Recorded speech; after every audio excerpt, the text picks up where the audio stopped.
कांग्रेस का छात्र संगठन लगातार राजस्थान भर में साइकिल रैली के जरिए नशा छोड़ो का संदेश देते हुए जयपुर पहुंचा है, जहां पर जयपुर में ट्रैफिक की वजह से ये पैदल चल रहे हैं।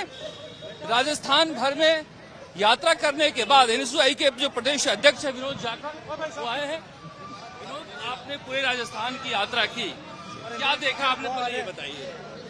मैं 22 फरवरी को जैसलमेर से हमारी नशा छोड़ो जीवन जोड़ो यात्रा की शुरुआत हुई। हमने उस दौरान हजारों पीड़ाएं, वेदनाएं, लोगों का दुख, संघर्ष देखा। कैसे बाड़मेर के लोग नशे के कारण परेशान हैं, कैसे बाड़मेर बिजली बना रहा है लेकिन वहां के लोकल लोगों को बिजली नहीं मिल पा रही है, क्या किस तरीके से शिक्षा की कमी है। थोड़ा आगे आते हैं, बाड़मेर से आगे जोधपुर सीमा में जैसे ही घुसते हैं देखते हैं जोजरी नदी का जो पोल्यूशन है कैसे लोगों के लिए जो है नरक बना हुआ है। लोगों की वेदनाएं सुनते हुए हम लोग यहाँ तक पहुंचे हैं। आज हम लोग देखते हैं कि जिस तरीके से नौजवानों का भविष्य नशे के कारण बर्बाद हो रहा है, अगर सरकार मजबूती से इस पे काम नहीं करेगी तो हम मानते हैं कि आने वाली नस्लें खत्म हो जाएगी, क्योंकि हर गली हर मोहल्ले के अंदर नशा बिक रहा है।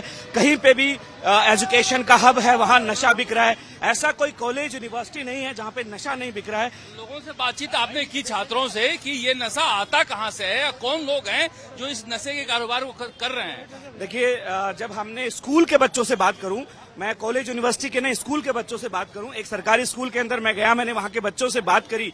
मैंने कहा, बच्चों नशे के बारे में क्या जानते हो? मैं यकीन मानिएगा उन्होंने मेरे से ज्यादा नशे के बारे में बताया। हर बच्चे को पता है कि नशा कहाँ मिलता है, सिवाय डीएम ऑफिस के, एसपी ऑफिस के और सीआई ऑफिस के। ये बड़ा सवाल है सरकार की कार्यशैली पर कि नशा कहाँ से आता है, किसकी शय पे बिकता है। आम जन का यही मानना है, यही कहना है कि प्रशासन और सरकार की मदद से नशा आता है और उन्हीं की मदद से नशा बिकता है। तो आप अपने इस पदयात्रा के जरिए क्या कुछ हासिल कर पाए हैं? देखिए सर, सबसे पहली चीज हमारे यात्रियों में परिवर्तन है। हम लोगों को नुक्कड़ नाटक के माध्यम से, छात्र संवाद, युवा संवाद, रात्रि चौपाल के माध्यम से, संगीत गायन और कवि सम्मेलन के माध्यम से ये प्रयास किया हम लोगों ने कि कैसे हम लोगों को ज्यादा से ज्यादा जागरूक कर सकते हैं नशे के खिलाफ। आज जिस तरीके से नशा नामक बीमारी ने पूरे नौजवानों को घेर लिया है, आने वाला समय बेहद चिंताजनक है। हम आज जयपुर पहुंचे हैं। जयपुर में हजारों की संख्या में ये नौजवान हमारे समर्थन में उतरे हैं। गैर राजनीतिक रूप से हमने इस यात्रा को निकाला।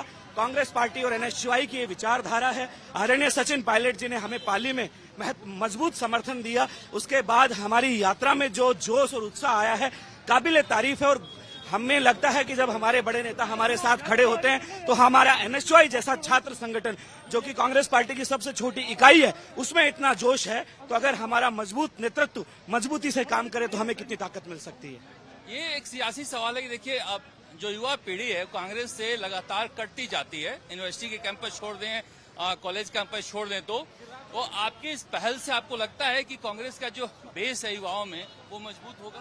बिल्कुल, मैं आपको बताना चाहूंगा, अभी तक हम 17,000 लोगों को जो है नशे के खिलाफ शपथ दिलाने में कामयाब रहे। अधिकतर ने यही कहा कि हम आज से नशा छोड़ते हैं और आने वाले समय में हम हमारे परिवार को और समाज को जागरूक करने का प्रयास करेंगे।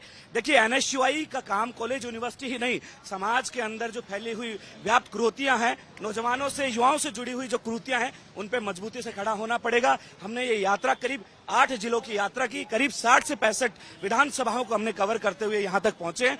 तो हमें लगता है कि जो हमारी विचारधारा है, गांधी, अंबेडकर, नेहरू की विचारधारा है, जो पहले सेवा दल के माध्यम से हम लोगों के बीच में जाते थे, काम करते थे, आज वही विचारधारा एनएसयूआई लेके जो है सड़कों पे है, संघर्ष कर रही है। तो निसंदेह अतिशयोक्ति नहीं है कि लोग भी हमसे जुड़ेंगे। अब विरोध, ये बात इसलिए हो रही है कि कांग्रेस के बारे में लोग कहते हैं कि जमीन पर उतरना उन्होंने छोड़ दिया है। आपने एक अच्छी पहल की है, आपको लगता है कि इस पहल से एक सीख लेगी कांग्रेस पार्टी भी और सभी संगठन कि जमीन पर उतरकर लोगों के बीच काम किया जाए? जी बिल्कुल, मैं मानता हूं, जब हम लोग सड़कों पे उतरे, हम 100 यात्री परमानेंट चलते थे, लेकिन जब हम रस्तों से गुजरते थे, गांव से निकलते थे, लोग हमारा फूल मालाओं से स्वागत करते थे कि आपने जो मुद्दा उठाया है ये आम जनता का मुद्दा है। सरकार हमेशा इस पे चुप रहती है, प्रशासन हमेशा चुप रहता है। जमीन पे उतर के आप संघर्ष करोगे तो मुझे लगता है परिवर्तन 100% मिलेगा। और हमें देखने को मिल रहा है, जैसे हम जयपुर की सीमा में प्रवेश करते हैं, हजारों की संख्या में जो है छात्र हमारा इंतजार कर रहे होते हैं 200 फीट बाईपास पे। आप देखिए, 1 किलोमीटर तक की ये रैली है जो लगातार चलती हुई आ रही है। इस यात्रा के बाद एनएसयूआई के संगठन में हम क्या बदलाव देख सकते हैं? देखिए, सबसे अच्छी चीज है कि जिन नौजवानों ने हमारे साथ कदम ताल मिलाए हैं वो संघर्षशील नेतृत्व है, आगे आने वाला भविष्य है। तो हमें कहीं ना कहीं जो है एक अच्छा नेतृत्व भी मिला है, जिसके माध्यम से हम अब हमारे संगठन में बहुत सारे परिवर्तन करेंगे, कुछ रचनात्मक काम करेंगे, कुछ अलग जो इलेक्शन के अलावा जो कैंपेन होता है हम उसमें भी जो है सुचारू रूप से सक्रिय भूमिका निभाएंगे। बड़े नेताओं के सहयोग से कितना मनोबल बढ़ता है छात्र संगठन के? देखिए, बहुत ज्यादा बढ़ता है। मैं कहना चाहूंगा, जब सचिन पायलट जी पाली में आए और उन्होंने हमारे साथ साइकिल चलाई, मानिए हमारी जो थकान है वो बिल्कुल उतर गई और ऐसा लगा कि अगर हमें दुगना भी अगर यात्रा को तय करना पड़े तो हम तैयार हैं। जब बड़े नेता हमारे बीच में आते हैं, हमारा हाथ थामते हैं, हमारा हौसला बुलंद करते हैं, तो कहीं ना कहीं हमारे जैसे नौजवानों को जो है ताकत मिलती है, मोटिवेशन मिलता है कि हमारे नेता हमारे साथ में चल रहे हैं, हमारे किए हुए संघर्ष को कोई देख रहा है, हमारी जो मेहनत है उसको कोई देख रहा है, उससे हमें ताकत मिलती है। विनोद जब से एनएसयूआई के अध्यक्ष बने हैं, कुछ नया करने के जुगत में लगे रहते हैं और इस तरह से इन्होंने एक पहल की है नशा छोड़ने के अभियान को लेकर राजस्थान में, जहां पर सभी बड़े नेता नशे को लेकर भाषण तो देते हैं मगर जमीन पर कोई काम नहीं करता। अब विनोद के इस पहल से क्या बदलाव आता है एनएसयूआई के संगठन में? मगर कहा जा सकता है कि कांग्रेस की एक जो विचारधारा है कि राजनीति से अलग समाज सेवा की, उस तौर पर उन्होंने एनएसयूआई के एक पहल की है। उम्मीद करते हैं कि कुछ इससे सियासी रूप से भी कांग्रेस और उसके छात्र संगठन को हासिल होगा। कैमरा मनीष के साथ शरद कुमार,